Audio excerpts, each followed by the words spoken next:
Eu nunca imaginei que um dia seria expulsa da minha própria sala de aula. Mas aconteceu. E a culpada tinha apenas 14 anos.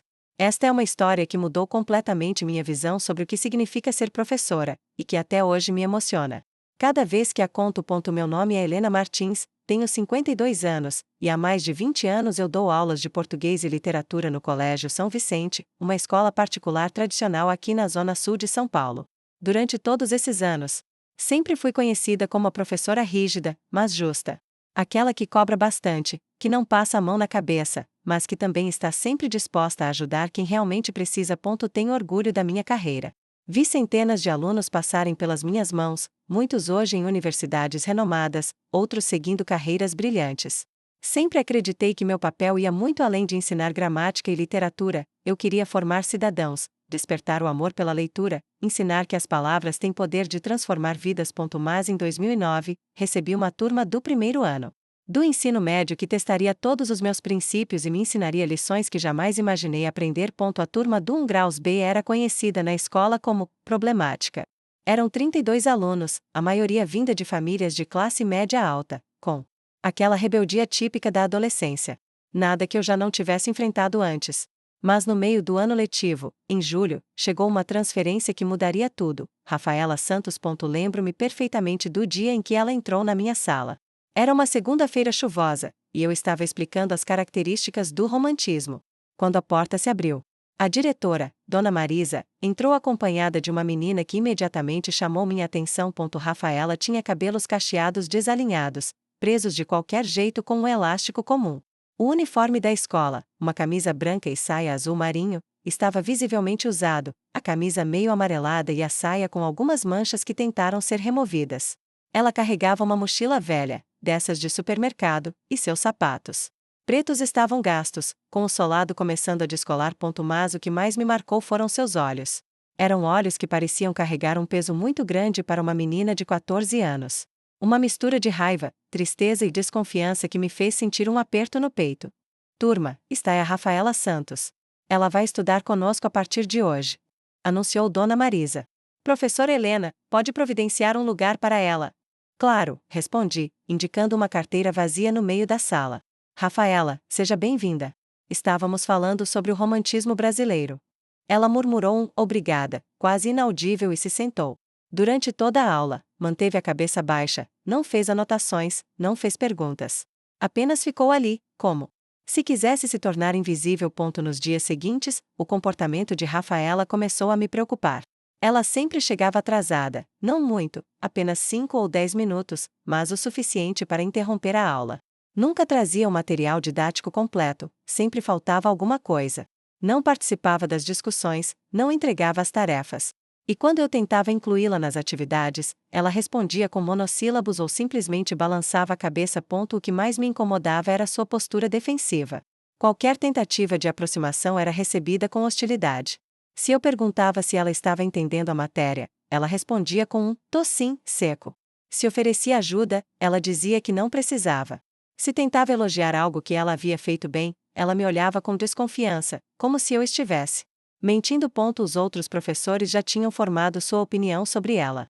Na sala dos professores, eu ouvia comentários como: essa menina não tem jeito mesmo, vem de uma família desestruturada, o que você espera, não vale a pena se esforçar, Helena. Alguns alunos a gente salva, outros não.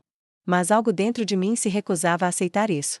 Talvez fosse teimosia, talvez fosse intuição, mas eu sentia que havia muito mais por trás daquela fachada rebelde.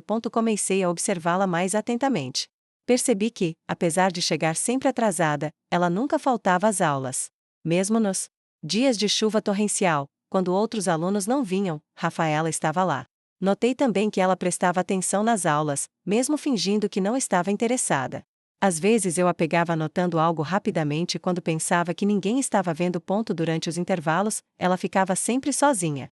Enquanto os outros alunos se reuniam em grupos, conversando e rindo, Rafaela se sentava num canto do pátio, geralmente com um livro na mão. Não era um livro da escola, era sempre algum romance que ela trazia de casa. Isso me intrigou. Uma aluna que supostamente não gostava de estudar carregava livros para ler no intervalo? Decidi investigar. Um dia, quando ela estava lendo no pátio, me aproximei. Que livro é esse, Rafaela? Ela fechou o livro rapidamente, como se tivesse sido pega fazendo algo errado. Nada, professora. Só um livro. Posso ver? Insisti gentilmente. Ela hesitou, mas me mostrou. Era Cidade de Papel, do John Green. É bom? Perguntei. É, ela respondeu, ainda desconfiada. Você gosta de ler? Às vezes. Que tipo de livro você gosta? Pela primeira vez, vi um brilho diferente em seus olhos. Gosto de histórias sobre pessoas que conseguem mudar de vida, sabe? Que saem de lugares ruins e conseguem ser felizes. Naquele momento, tive uma revelação. Rafaela não era uma aluna desinteressada. Ela era uma menina que buscava esperança. Nas páginas dos livros. A partir daquele dia, comecei a mudar minha estratégia.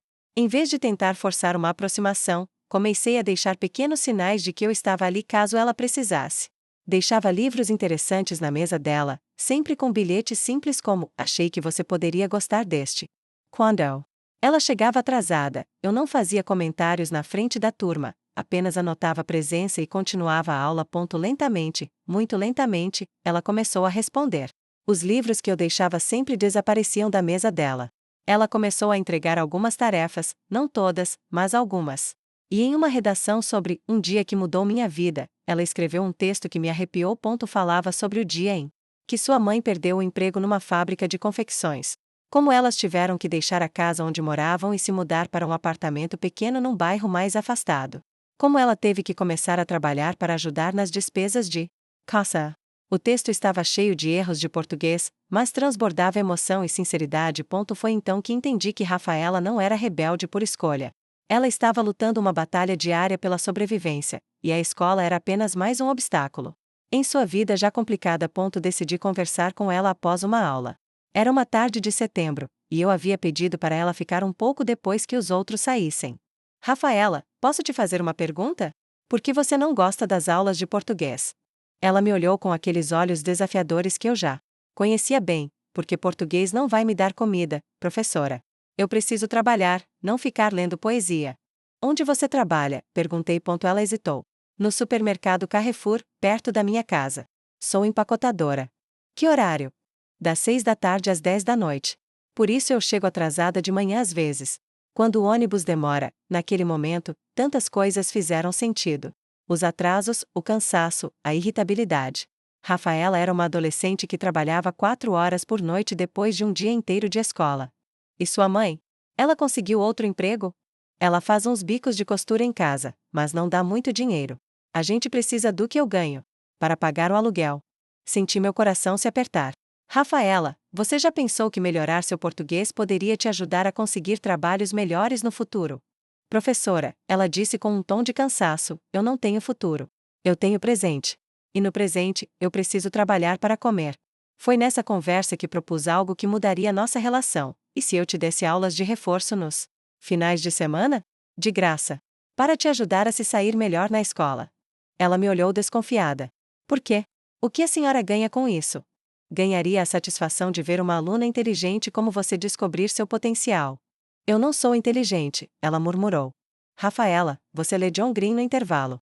Você escreve redações que me emocionam. Você trabalha 4 horas por noite e ainda assim não falta às aulas. Se isso não é inteligência e determinação, eu não sei o que é. Ela ficou em silêncio por um longo tempo. Finalmente, disse, tá bom. Mas se eu não conseguir, a senhora não vai ficar me enchendo o saco. Prometo, respondi, sorrindo. Começamos as aulas aos sábados de manhã, na minha própria casa. Rafaela chegava sempre pontualmente às 8 horas, com sua mochila de supermercado e uma latinha de refrigerante que ela comprava no caminho como café da manhã. No início, ela era tensa e desconfiada.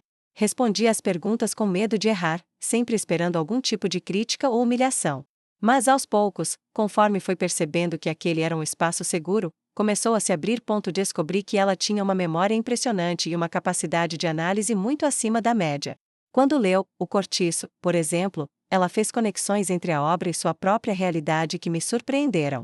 Professora, os personagens do Cortiço vivem amontoados, trabalhando muito e ganhando pouco, igual meu bairro.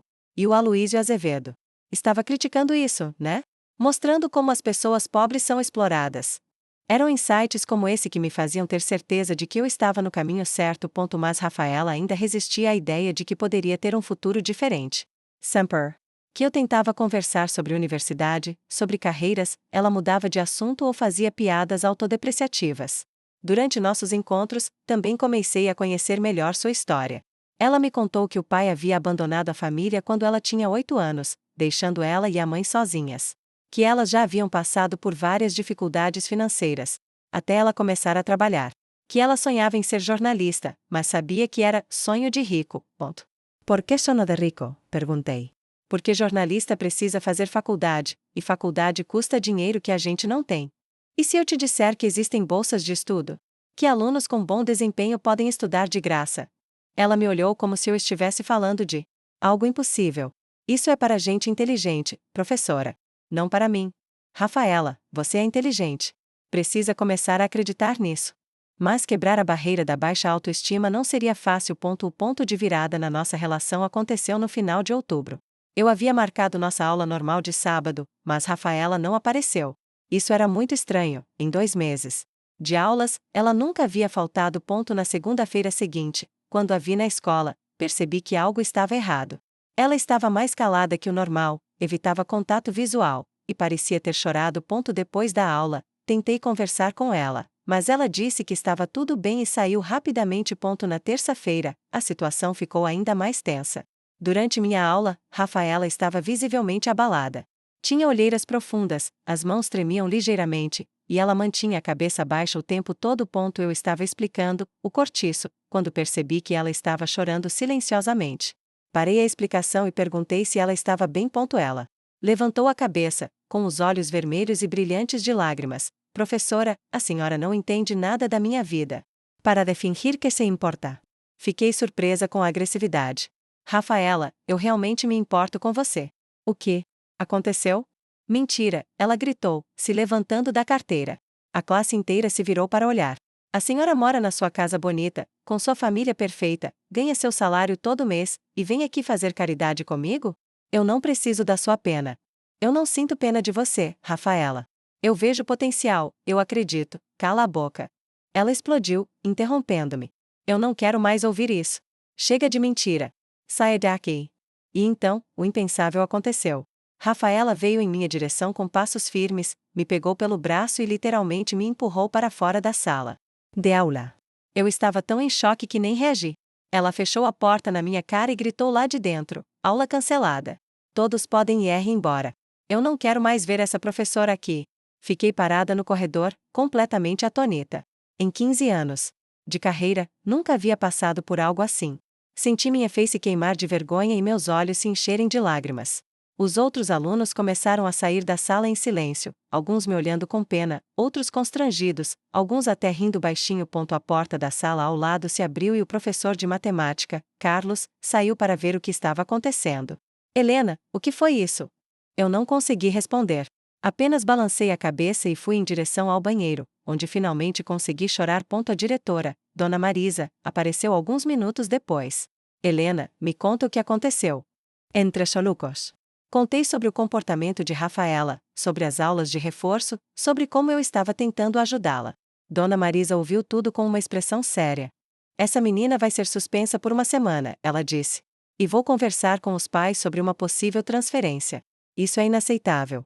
Não, eu disse, me surpreendendo com minha própria reação. Não, por favor. Deixa eu tentar entender o que aconteceu. Helena, ela te expulsou da sua própria sala de aula. Na frente dos alunos. Eu sei, mas algo mais está acontecendo. Ela não é assim. Dona Marisa me olhou como se eu tivesse enlouquecido. Você está defendendo uma aluna que acabou de te humilhar publicamente. Não consegui explicar, mas no fundo do meu coração, eu sabia que aquela explosão não era sobre mim. Era sobre algo muito maior e mais doloroso. Passei o resto do dia em um estado de confusão e dor. Em casa, meu marido tentou me consolar. Helena, talvez seja melhor mesmo ela ser transferida. Você já fez mais do que devia. Mas eu não conseguia dormir. Ficava pensando no desespero nos olhos de Rafaela, na forma como ela havia gritado, para de fingir que se importa. Que tipo de dor uma menina de 14 anos carrega para reagir assim? Na manhã seguinte, tomei uma decisão que muitos considerariam loucura. Em vez de ir direto para a escola, passei no supermercado onde Rafaela trabalhava. Queria entender o que havia acontecido. Cheguei lá por volta das 19 horas e pedi para falar com o gerente. Expliquei que era professora de Rafaela e que estava preocupada com ela. Ah, a Rafa, disse o gerente, um homem de uns 40 anos com cara cansada. Ela não veio trabalhar desde sexta-feira.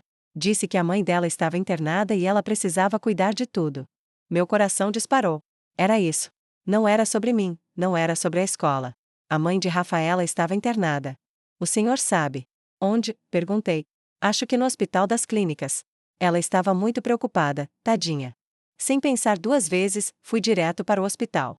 Depois de muito procurar e perguntar, finalmente encontrei Dona Célia, mãe de Rafaela, internada. Na ala de cardiologia. Quando cheguei ao quarto, vi Rafaela sentada numa cadeira ao lado da cama, segurando a mão da mãe. Ela estava usando a mesma roupa do dia anterior, com os cabelos ainda mais desalinhados, e tinha olheiras profundas. Quando ela me viu, seus olhos se arregalaram de surpresa e depois se encheram de lágrimas. Professora? O que, como a senhora? Sub. No supermercado que sua mãe estava internada, eu disse, me aproximando devagar. Como ela está? Ela teve um infarto, Rafaela disse, a voz embargada. Na sexta-noite. Eu achei ela caída na cozinha quando cheguei do trabalho. Olhei para Dona Célia, uma mulher pequena e franzina, que dormia ligada a vários aparelhos. Os médicos disseram alguma coisa. Que ela vai ficar bem, mas que precisa fazer uma cirurgia. E que? Ela parou, engolindo o choro, que a cirurgia custa R$ 15.000. R$ 15.000. Para uma família que dependia do salário de empacotadora de uma adolescente, era uma fortuna impossível. Rafaela, por que você não me contou? Ela me olhou com aqueles olhos cheios de dor. Porque eu sabia que a senhora ia querer ajudar, e eu não posso aceitar mais ajuda. Já é demais a senhora dar aula de graça para mim. E você achou que me expulsando da sala eu ia parar de me importar? Ela baixou a cabeça, envergonhada. Eu pensei que se eu fosse muito ruim, muito cruel, a senhora ia desistir de mim. Aí eu não ia mais ter que fingir que posso ter um futuro melhor. Naquele momento, entendi tudo. Rafaela estava sabotando nossa relação porque não conseguia lidar com a esperança. Era mais fácil voltar ao lugar escuro e conhecido do que correr o risco de sonhar e se decepcionar. Sentei-me ao lado dela e, pela primeira vez em 4 meses, ela não se afastou quando toquei seu braço. Rafaela, vamos resolver isso juntas. Como? R$ 15.000, professora. Eu trabalho há 1 ano e não consegui nem juntar 1.000. Você não está sozinha, eu disse. Vou conversar com a diretora, com outros professores, vamos organizar uma campanha na escola. Não, ela disse rapidamente. Não quero virar caso de caridade. Não é caridade, Rafaela. É comunidade. É o que as pessoas fazem umas pelas outras. Passamos aquela noite no hospital. Eu liguei para meu marido explicando onde estava, e ele, como sempre, me apoiou. Faz o que você acha que deve fazer, amor. Durante aquela longa noite, Rafaela me contou tudo. Como ela e a mãe viviam com medo constante de não conseguir pagar as contas. Como ela havia desistido de sonhar com a faculdade para focar na sobrevivência. Como nossa amizade tinha se tornado uma fonte de conflito interno, porque ela queria acreditar em mim, mas tinha medo de se decepcionar. Professora, quando a senhora me disse que eu podia ser jornalista, eu comecei a sonhar de novo. Mas aí eu ficava com medo. E se eu não conseguisse? E se eu fosse burra demais? E se a senhora estivesse só sendo legal? Você não é burra, Rafaela. E eu não sou só legal. Eu sou uma professora que reconhece talento quando vê. Na manhã seguinte, Dona Célia acordou e pôde conversar conosco.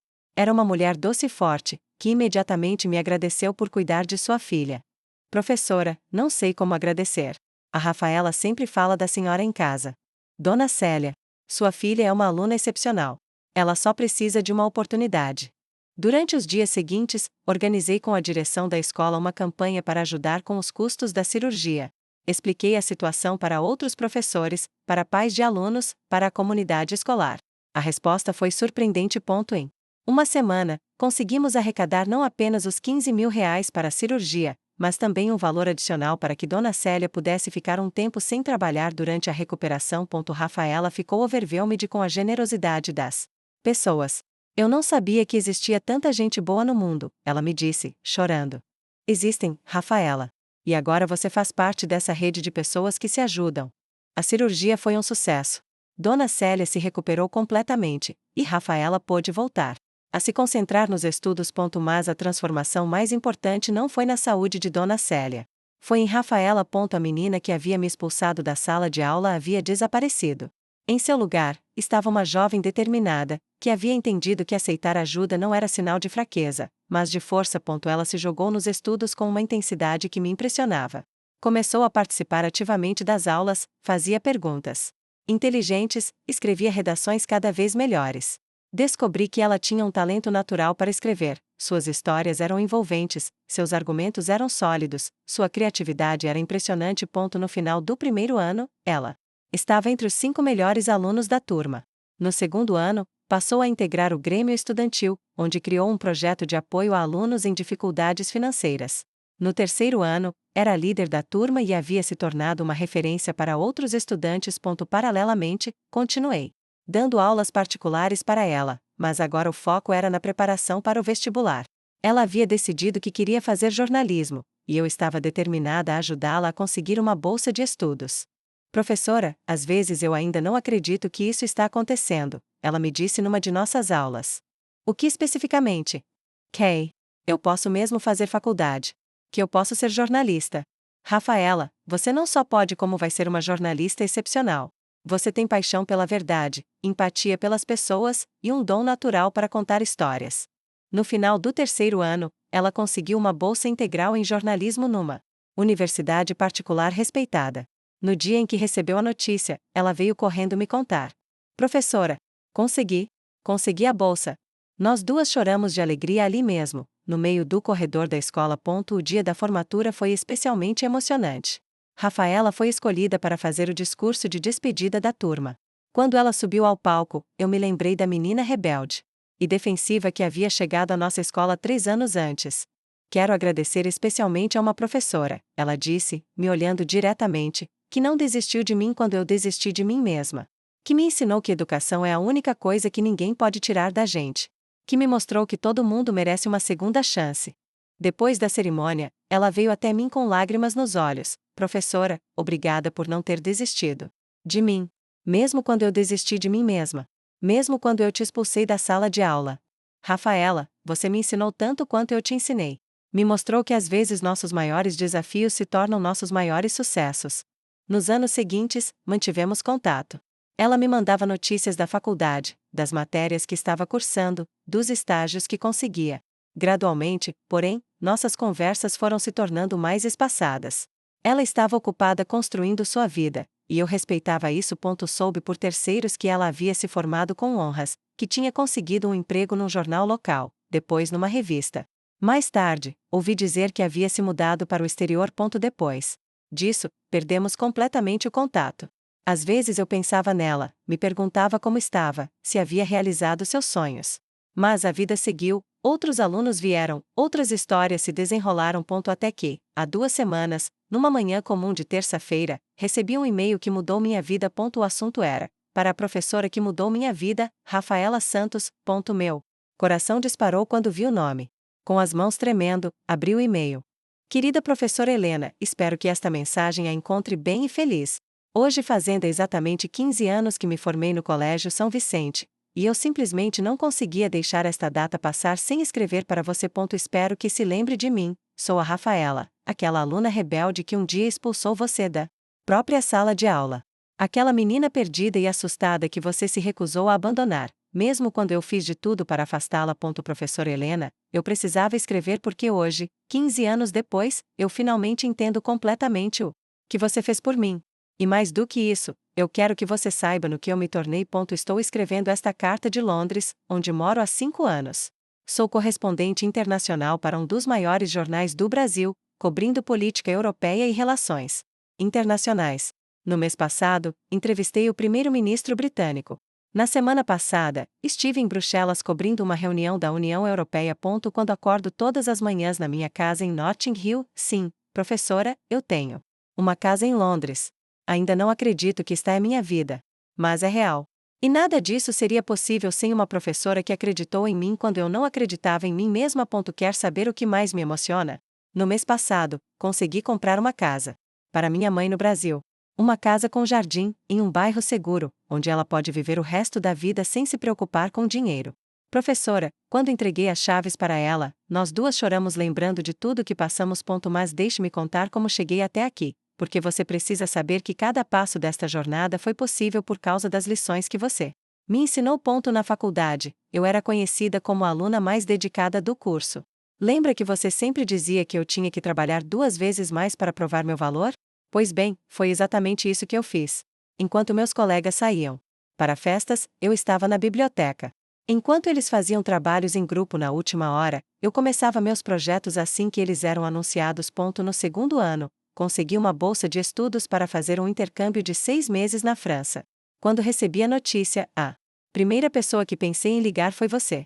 Queria compartilhar minha alegria com quem tornou tudo possível. Depois da faculdade, comecei como estagiária num jornal local. Era um trabalho mal pago, em condições difíceis, mas eu me lembrava de você dizendo que toda grande jornada começa com um primeiro passo. Trabalhei como repórter júnior, depois como repórter sênior, depois como editora. Há 7 anos, recebi uma proposta para ser correspondente internacional. Era uma oportunidade única, mas significava deixar o Brasil, deixar minha mãe, deixar tudo que eu conhecia. Estava com medo de aceitar. Foi então que me lembrei de uma conversa que tivemos quando eu estava no 3º ano. Você me disse, Rafaela, coragem não é a ausência do medo. É agir apesar dele. Essas palavras ecoaram na minha mente quando estava tomando a decisão mais importante da minha carreira. Aceitei a proposta e me mudei para Londres. Os primeiros meses foram difíceis, o idioma, a cultura, a solidão. Mas eu persistia, lembrando de tudo que você me ensinou sobre resiliência. Hoje, professora, sou reconhecida no meu campo. Já ganhei 2 prêmios de jornalismo internacional. Minhas reportagens são lidas por milhões de pessoas. Falo fluentemente inglês, francês e espanhol.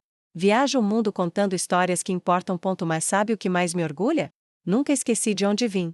Todo ano, faço uma doação para um fundo que criei para ajudar estudantes em situação de vulnerabilidade social a conseguirem bolsas de estudo. Já ajudei mais de 50 jovens a entrarem na universidade. Porque você me ensinou, professora, que quando conseguimos subir, nossa obrigação é estender a mão para quem ainda está tentando. Professora Helena, preciso te contar sobre aquele dia. O dia que eu te expulsei da sala de aula. Durante todos esses anos, aquela cena me assombrou. A humilhação que causei a você, a grosseria, a ingratidão. Por muito tempo, senti uma vergonha enorme toda vez que me lembrava. Mas hoje entendo que aquele momento foi crucial para quem me tornei.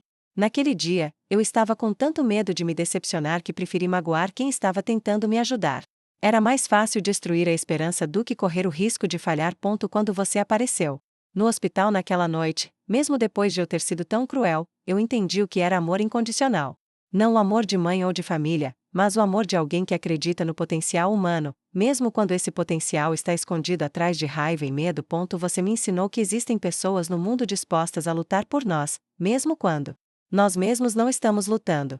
Que educação é um ato de fé, a fé de que uma semente plantada hoje pode se tornar uma árvore amanhã. Sabe o que tenho na minha mesa de trabalho aqui em Londres? O livro de crônicas que você me deu no dia da formatura. Está bem gasto já, porque eu leio sempre que sinto saudade de casa, sempre que preciso me lembrar de onde vim e para onde vou. Dentro dele, você escreveu, para Rafaela, que me ensinou que às vezes nossos maiores desafios se tornam nossos maiores presentes. Continue brilhando. Professora, eu brilhei. E continuo brilhando. Mas tem uma coisa que preciso te contar, e que talvez seja a mais importante de todas. Na semana passada, eu estava em Paris cobrindo uma conferência internacional sobre educação. Durante uma das palestras, uma educadora francesa contou a história de um aluno que havia transformado sua vida graças a um professor que não desistiu dele. Enquanto ela falava, eu me vi naquela sala de aula do Colégio São Vicente, uma menina de 14 anos cheia de raiva e medo. Me lembrei de você, parada no corredor depois que eu te expulsei, e de como você voltou no dia seguinte com mais determinação ainda. Comecei a chorar ali mesmo, no meio da conferência. Porque finalmente entendi que você não me salvou apesar de eu ter te machucado. Você me salvou porque entendeu que minha agressividade era um pedido de socorro. Professora, hoje eu entrevisto presidentes, ministros, líderes mundiais. Mas a pessoa que mais me impressiona na vida continua sendo uma professora de português que se recusou a desistir de uma aluna problema. Tenho uma notícia para dar. Estarei no Brasil no próximo mês para cobrir as eleições municipais. Já acertei tudo com meu editor para passar uma semana a mais. Posso visitá-la? Gostaria muito de te abraçar pessoalmente e te mostrar a mulher em que me tornei. Quero te apresentar minha mãe, ela sempre pede notícias suas. Quero te mostrar fotos da casa que comprei para ela. Quero te contar sobre o livro que estou escrevendo. Sim, professora, vou ser autora também. É um livro sobre educação transformadora, e você é a inspiração principal. Mas principalmente, quero te olhar nos olhos e dizer algo que deveria ter dito há 15 anos. Obrigada. Obrigada por ter visto em mim o que eu não conseguia ver. Obrigada por ter transformado minha raiva em determinação. Obrigada por ter me ensinado que educação não é apenas transmissão de conhecimento, mas transformação de vidas. Obrigada por ter sido expulsa da sua própria sala de aula e ainda assim ter voltado no dia seguinte. Obrigada por ter me procurado no hospital. Obrigada por ter organizado aquela campanha para ajudar minha mãe. Obrigada por ter me dado aulas de graça aos sábados quando você poderia estar descansando com sua família. Mas principalmente, obrigada por ter me ensinado que todo mundo merece uma segunda chance. Porque foi essa lição que levei para minha carreira, para minha vida, para meu coração. Hoje, quando entrevisto pessoas que cometeram erros, que estão em situações difíceis, que parecem sem esperança, eu lembro de você. E procuro ver nelas o potencial que você viu em mim. Professora Helena, você não mudou apenas minha vida. Você mudou a vida de todas as pessoas que eu toco através do meu trabalho. Porque ensinou a uma menina perdida que ela podia ser encontrada. Espero sua resposta ansiosamente. Tenho tanto para te contar, tantas histórias para compartilhar, tantos agradecimentos para dar. Com todo o meu amor, admiração e gratidão eterna, Rafaela Santos, correspondente internacional, Londres. P.S. Lembra que você sempre dizia que as palavras têm poder? Você estava certa. As suas palavras me deram asas. Quando terminei de ler, eu estava chorando tanto que nem conseguia ver o teclado para responder. Minhas mãos tremiam, meu coração batia descompassado, e uma sensação de gratidão imensa tomou conta de mim. Levei quase uma hora para conseguir me recompor o suficiente para escrever uma resposta. Quando finalmente consegui, escrevi: minha querida Rafaela, estou aqui, aos 52 anos, chorando como uma criança depois de ler sua carta. Você não imagina o que significou receber suas palavras. Claro que me lembro de você. Como poderia esquecer? Você foi uma das experiências mais transformadoras da minha carreira como educadora. Sim, você me ensinou tanto quanto eu te ensinei. Estou enormemente orgulhosa da mulher que você se tornou. Correspondente internacional em Londres. Eu sempre soube que você chegaria longe, mas confesso que suas conquistas superaram até meus sonhos mais otimistas para você. Fico emocionada a saber que você comprou uma casa para Dona Célia. Lembro-me dela no hospital, tão preocupada com você. Deve estar radiante de orgulho. Quero te contar uma coisa, Rafaela. Aquele dia em que você me expulsou da sala foi, paradoxalmente, um dos dias mais importantes da minha carreira. Não porque foi fácil, foi doloroso e humilhante. Mas porque me ensinou algo fundamental sobre minha profissão. Aprendi que educar não é apenas transmitir conhecimento para quem quer receber. É, principalmente, plantar sementes em solo hostil, regar com paciência e fé, mesmo quando parece que nada vai brotar. Você me ensinou que por trás de cada aluno difícil existe uma história que merece ser ouvida. Que a agressividade é frequentemente medo disfarçado. Que o amor pela educação precisa ser mais forte que o orgulho ferido. Depois da nossa experiência, mudei completamente minha abordagem com alunos em situação de vulnerabilidade. Comecei a procurar entender as histórias por trás dos comportamentos. Ajudei a criar um programa de apoio a estudantes carentes na escola. Tornei-me uma educadora melhor porque você me desafiou a ser. Aceito seu convite com imenso prazer. Mal posso esperar para te abraçar e ouvir pessoalmente todas as suas histórias. Dona Célia ainda mora no mesmo bairro? Gostaria muito de visitá-la também. Sobre seu livro, estou ansiosa para lê-lo. Tenho certeza de que será um sucesso. Você sempre teve o dom das palavras. Rafaela, quero que saiba que você também mudou muitas vidas através de mim. Cara, aluno difícil que ajudei depois de você foi beneficiado pela lição que você me ensinou. Cada vez que organizamos campanhas para ajudar famílias carentes, eu lembro do que fizemos por sua mãe. Me responda quando conseguir vir ao Brasil. Quero organizar uma pequena reunião com alguns professores da escola que ainda estão lá e que se lembram de você. Eles ficarão emocionados ao saber de suas conquistas. Com todo o meu amor e orgulho, professora Helena P.S. Você estava certa. As palavras têm poder. E as suas palavras acabaram de transformar meu dia, minha semana, meu ano. Hoje, enquanto escrevo esta história, ainda me emociono ao lembrar de cada detalhe dessa jornada. Rafaela chegará ao Brasil na próxima semana, e mal consigo conter a ansiedade. Aos 52 anos, depois de 20 anos dando aulas, eu finalmente entendi o verdadeiro significado de ser educadora. Não é apenas ensinar português, matemática ou história. É semear esperança em terrenos que parecem inférteis. É acreditar no potencial humano quando nem a própria pessoa acredita. É ser expulsa da própria sala de aula e voltar no dia seguinte com ainda mais determinação. Rafaela me ensinou que nossos maiores fracassos podem se tornar nossos maiores sucessos. Que uma aluna rebelde pode ser, na verdade, uma jovem com medo que precisa de alguém que acredite nela. Que 15 anos depois, aquela semente plantada em meio a lágrimas e resistência pode se tornar uma árvore frondosa que dá frutos não apenas para si mesma, mas para toda uma comunidade. Hoje entendo que educar é o ato de amor mais transformador que existe. Porque quando mudamos a vida de uma pessoa através da educação, mudamos também todas as vidas que essa pessoa tocará ao longo de sua jornada. E a lição mais bonita que Rafaela me deixou é esta: às vezes, para salvar alguém, precisamos primeiro permitir que essa pessoa nos machuque. Porque só assim conseguimos enxergar através da raiva até alcançar o coração assustado que está por trás dela. No final das contas, não fui eu quem mudei a vida de Rafaela. Foram nós duas que mudamos a vida uma da outra. E essa transformação mútua, essa troca de ensinar e aprender, é o que torna a educação a profissão mais bonita do mundo. Semana que vem, quando nos abraçarmos, será o encontro de duas mulheres que descobriram juntas que o amor pela educação pode mover montanhas, abrir portas e transformar destinos. Porque educar é acreditar que sempre, sempre vale a pena tentar mais uma vez.